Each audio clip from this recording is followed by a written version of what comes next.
Welcome to the Family Office, planning for the people who matter most.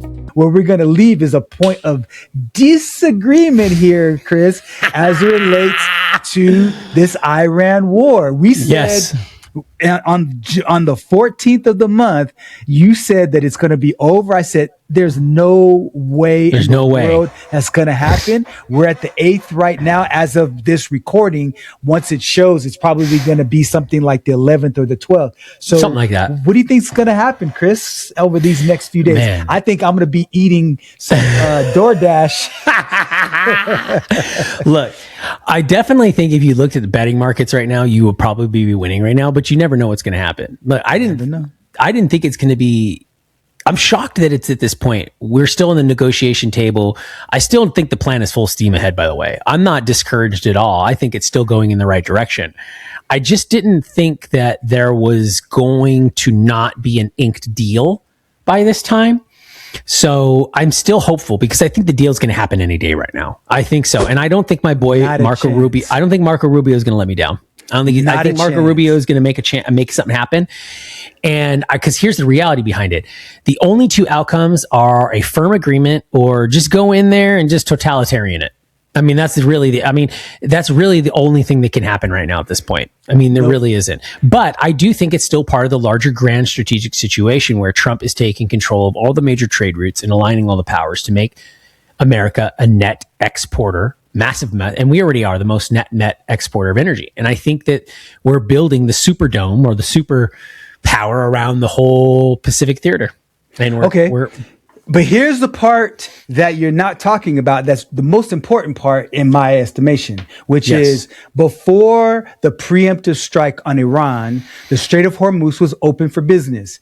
And the Iranians did not understand to what degree they could use the Strait of Hormuz as leverage. Now they have that leverage and they're going to use it. So because what's going to happen is you're going to have the United States write all of their points, slide it over to the Iranians. They're going to take it and look at it and say, okay, I agree with that. I agree with that. That one, absolutely not. I agree. Okay, we'll start, we'll do a ceasefire. We won't preemptively strike on other UAE countries.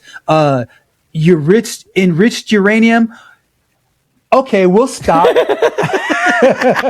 Okay, no problem. I'm glad they're not going to stop doing that. No, and would you if you were them? Be honest. No. If you were them, but see, every American president before Trump said that, even Hillary, that Iran must not have a nuclear weapon. And I agree with that. I'm talking about perspectives. And so now here's the thing.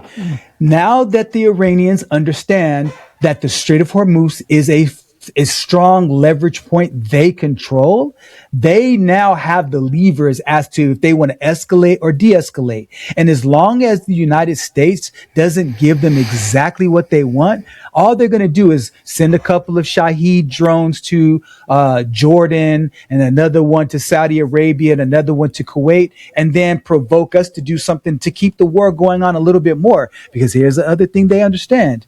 They understand, Chris, that the midterm elections are coming up. And if the war is still going on, that puts a lot of pressure because the Iranian regime does not like Trump.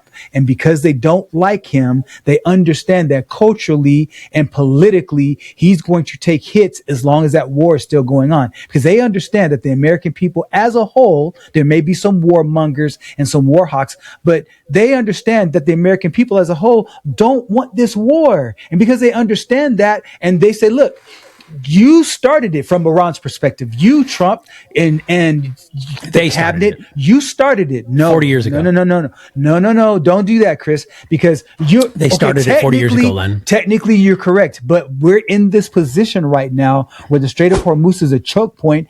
That is not for us.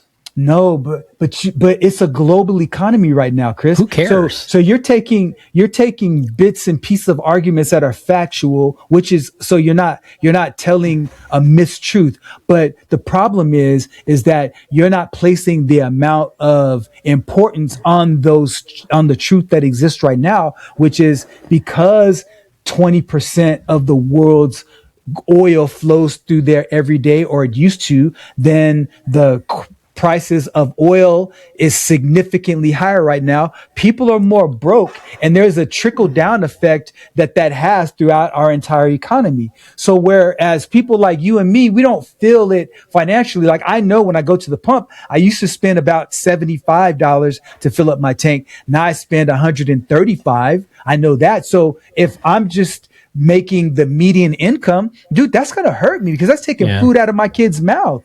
And if that situation still persists in the midterm, Iran knows that.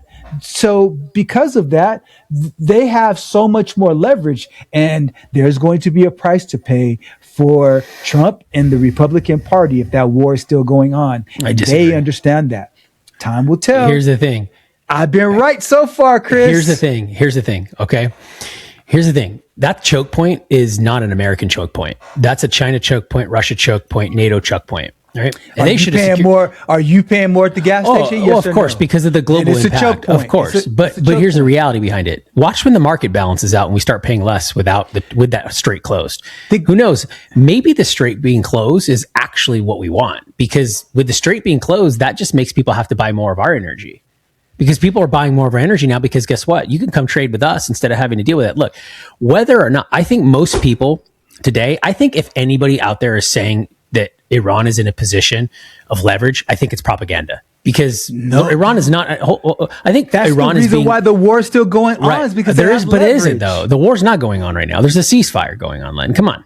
There's a ceasefire. That's not a war. There's a ceasefire. Since we talked last, but there's a ceasefire. Israelis bombed Hezbollah and this terrorist organization. Iran. Isn't Hezbollah but terrorist? There were kids who were killed in that. Well, they should stop hiding kids in military targets then. Iran just nobody talks about that. Why? How come nobody talks about that? Good How come nobody talks about the enemy putting kids in military installations? Wait a minute, Len, how come no one draws you mentioned the gas thing, Len. How come nobody's lining up in the streets of California right now drawing ire to the fact that your state has made your gas so artificially expensive? Don't misdirect the argument. Hold on. I'm not to people that are suffering and can't afford it. Wait a minute. If we can make the argument that the Strait of Hormuz is causing issues for people that are hard of needs of money, why don't we sit at the top of our pulpits and complain at the fact that there are politicians making gas prices irresponsibly and unjustly high that's impacting? Oh, I know why. Because we want them to be on more welfare programs so we can control them and get votes for them. See, Len, I don't have any sympathy for that. Let me answer that question. Guess what? Oil's at $91 a barrel. It keeps falling every day. Let me answer that question. Len, no. Oil's at $91 a barrel right now. But Len's at $91 a barrel. Bro, we started at 68 but it takes time. Watch it. Okay, it's going to keep going down. No. Okay, man, we're supposed to end on just a friendly little. Okay, but you brought up this topic last. Okay, but we knew we were going to talk about this. But you bring in a fact. Okay, here's the thing. I want to keep going though. I want to harp on this. I want to harp on this. Okay, because this is the. I'm answering a question you asked that you redirected from the main point. Come on. Okay, here's the redirect. Here's the main point. The main point is that the Strait of Hormuz is a choke point. The redirect, not for America. The redirect is that it's not for America, and I'm saying yes, it is, because we're paying more at the gas pump. And then your redirect is that California is the reason why. No, I didn't say it's the reason.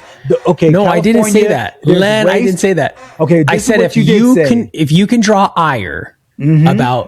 About the Strait of Hormuz being closed and creating an issue for people who can't afford gas. Yes. Why were we not drawing an ire? And I'm getting ready to answer before the Strait of Hormuz was an issue for a lot of people. I'm getting ready to answer that question because I would venture to argue that the majority of people in California don't understand how gas prices are calculated. The fact that roughly 60 to 65%. We should be teaching that in schools. We ought to be teaching economics then. What are our teachers doing? I agree. But the problem is that's not what's happening. So we have to speak to what is, not necessarily to what should be. Then shame on our politicians. Case. Okay. But the problem is that people don't necessarily understand what's going on. And so therefore there's no ire that they're going to bring up. But when they're alerted to the facts, then that's where the conversation goes. That's where the complaints come, because the reason why people are upset is because, look, they know when like I know when I travel to Virginia and Texas and other states,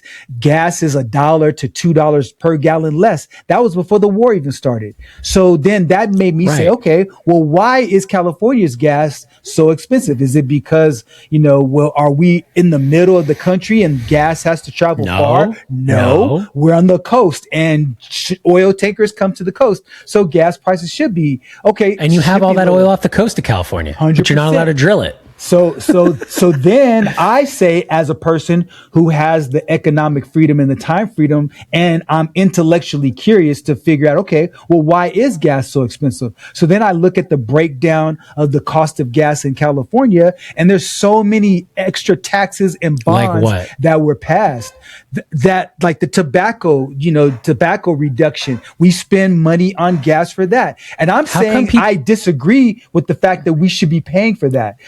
So what I'm saying though, Chris, is that in order for people to understand the arguments to complain about, they have to be educated about the facts. And so what happens is we react and we respond to different stimuli. And the stimulus that we're reacting to in this instance is the fact that I could go to the gas pump 8 months ago and spend $75 for a full tank. And now I'm spending $135. So even though oil prices is down to $92 a barrel, it was at 68 before. And so, yes, relative to it being $100, that's progress. But we started this war preemptively, and so because we didn't start this war preemptively. Yes, we did. Yes, Len, we did. if someone says death to you on day one, that means they started a war with you. Okay, but there were this didn't Those are have fighting to happen. words. Remember that back in the day? These are fighting words. Okay, let's go to a fight then. It did have to happen. No, it did have to happen. No, see, instead of us going solved with diplomacy, there's no diplomacy solving them. Len, they violated. Look. Did Barack Obama not go in there and sign a deal and do diplomacy? And it worked. Did they violate it? When you say did they violate? They violated it. Yeah. Did Iran violate that deal? Some of it. Some of it. They didn't. No, you can't say some of it. They broke it. They broke the agreement. Len, look. They enriched uranium. Len, but they accelerated. Let me answer the question. So here's how they violated. But you can't. You're speaking in totalitarians. Look, Len, listen to me really quickly. I don't want to go down this one. So look, be very specific so I can answer. Len, if your mortgage payment is $2,000.01 a month and you only pay $2,000, will they evict you? No.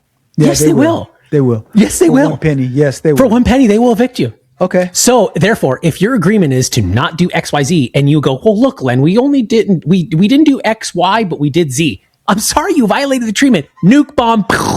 You're done. Dude, that's oversimplifying the situation because this is what do you happened. mean? How does that oversimplified? But how are we supposed to do it though? But wait a minute. Why are we always supposed to be understanding of it? Because here's the reality behind it that I just can't get around, Len. At one point, oil will be $4,000 a barrel, but we prevented that from happening. Because we prevented Iran from getting a nuke and shooting it at a NATO country and blowing up a freaking NATO country and creating nuclear fallout that destroys all of Europe and all of Asia. Who's the one country that's dropped a nuclear bomb in the history of the world, Chris? North Korea launches them. I'm talking about not testing. Right, Len, but you can't. But Len, you can't speak with that type of position of that luxury term. I can. No, you can't, Len. Len, that was a different time period at a different time. And guess what? Japan preemptively striked us. Now, you want to know what a preemptive strike is? I don't disagree with That's the fact a preemptive that they strike. dropped it, Chris. Okay, and the answer to that is this, Len. It was a humanitarian decision by Truman because they went, look, let's run the numbers here. We cannot end this war. And if we go for a land invasion, see, this is the problem, right? If we went for a land invasion, it was estimated to be 1 million more casualties. So they said, look, we have to do this way. There's no other way to do it. Because if we would have done that, World War II would have dragged on and we would have killed hundreds of millions of people. But we didn't. You. So look, but you can't use that. You can't use the comparison. Let me tell you, America didn't drop a nuclear bomb because we're terrorists. We dropped a nuclear bomb because we were preemptively attacked and we had to send a message to our enemies to don't mess with the U.S. Okay. And guess what? We don't want to kill 1 million boys and girls. So instead of doing that, we're going to drop a freaking bomb and we're going to end this war today. Okay. And that was a very pragmatic decision. And that was a very hard decision, I'm sure, to make for those people. But you can't do that and say, because then you put people in American leadership at that time in the same camp, Len, as a freaking crazy Hezbollah maniacs that want to cut your head off right now, regardless, even as you sit and defend them. Okay. I can't get behind that. No. Fine, you defend their ideals then. No, I don't, Chris. What I'm saying is that I use the idea of us dropping the bomb and us being the only country that dropped the nuclear bomb is because you are preemptively assuming that other regimes that are called quote unquote. We're not a regime though. Okay, I'm saying other regimes. There are multiple regimes out there. So other regimes in different parts of the country of the world, as soon as they get nuclear capabilities, that they're going to drop it. And that's not, you don't know. But they've said that that's what they want to do. Okay, Chris. Len, if someone keeps saying every day that they want to kill you, do you want to keep, Chris, right now they only have their mitts, right? I want to kill you, Len. And then tomorrow I have a knife. And then tomorrow I have a gun. And then the next day I have a freaking automatic weapon. And then the next day I have a nuclear weapon. You would let me keep progressing that as I say I want to kill you every day? Okay, but here's the thing, Chris. This is what I'm saying. I'm not disagreeing with you that I don't believe that Iran should have nuclear capabilities. Where we disagree with, I don't disagree with your point about dropping the bomb and the reason for it and the rationale for it. I don't say that. But what I am saying is that it is a fact that the United States is the only country. Now, was it a good reason? Sure, especially during that the only one that did it. But what I'm saying is that I only bring that point up to say that you can't say preemptively that if a country gets these nuclear capabilities that they're going to do it. Now, this is where we do agree. I'm not suggesting by saying that I think that it's okay for them to get nuclear capabilities. But what I'm saying to you is that there are multiple ways to go about getting the desired outcome. But they've all been tried. Is that diplomacy is the better way. I agree with you. Okay, so but it doesn't work. So you're saying what we're doing right now is working. Well, here's what I will tell you. It's not working. Here's what I will tell you. And nobody wants it to happen. But Len, Bush Jr. got up and said, we can't allow Iran to have a nuclear weapon. Obama said it. Hillary said. Everybody said it. Do they have a nuclear weapon? Not yet, but they've incrementally gotten closer. And they've been saying that for the last 30 years. I get it, Len. And now they're going to go at warp speed. You know why? Because they already were going at warp speed. No, they were not. No, now they're decimated. They have no program now. Your president said destroyed their program in June that it was destroyed. Oh, yeah, now it's up and running in. I mean, nobody said it was. Their capabilities are destroyed. See, that's what I mean when I speak overestimating Iran. Iran has nothing. Ladies and gentlemen, if you watch this just now, what an amazing dialogue and conversation this has been since we started, just in my perspective. And I'm sure it's the same for you, Len, because I'm walking away from this right now, this conversation, and I am very excited. If I could hug you right now, Len, I would, because I'm like, bro, I'm so thankful for you, because I'm like, this is freaking awesome right here. Because I'm walking away right now going, dang, I got to get up on my game right now, because Len got me a little bit today, and I'm not happy about the fact that he got me a little bit today. So I just want to sign off with there, because I don't want to, we lost the momentum on there, but we were on a good one, but we could pick it up. But I just want to end it on this one. I had an amazing time today debating and talking with you today, Len. We had a conversation earlier today. And I just want to say I'm very thankful that I got a chance to do this with you today, because this was an amazing opportunity today to do this. I think this is probably one of our best conversations we had today, and I'm so looking forward to seeing what's going to happen on Monday. But I'll throw it over to you to close this out, Len. Yeah, to your point, what's interesting is that when two people, what made this the most invigorating and joyful is that we disagreed, but we were able to be cordial and respectful in our disagreement. And while we may never come to a specific agreement about the topics that we feel so passionately about, you know what? I can still call you my brother. I can still call you a friend. I can still ask you for advice, and I know you can do the same thing with me. And what we need to exercise in this country, especially during this time of further division, is getting people who disagree on things fundamentally and coming together, because you're going to learn. We learn from each other. And so while Chris may feel that I got the better of him today, there's going to be another time where he's going to get the better of me. And then I have to go back and research and get my perspective. And sometimes we'll research and look at the same numbers and come up with completely different conclusions because we see the world through different lenses. And that's okay. But it's important to talk about it. It's important to learn from each other and to respect each other in the process. So, Chris, I appreciate you, brother. And I look forward to our next conversation. And I can't wait till the next time we get together. See you, Len. Thanks. Conversation has given you clarity on your next steps. Please share this episode with someone who's walking the same path. Don't forget to like and subscribe so you won't miss future episodes. And remember, planning ahead isn't just prudent, it's an act of care. Thanks for joining us, and we'll see you next time on The Family Office.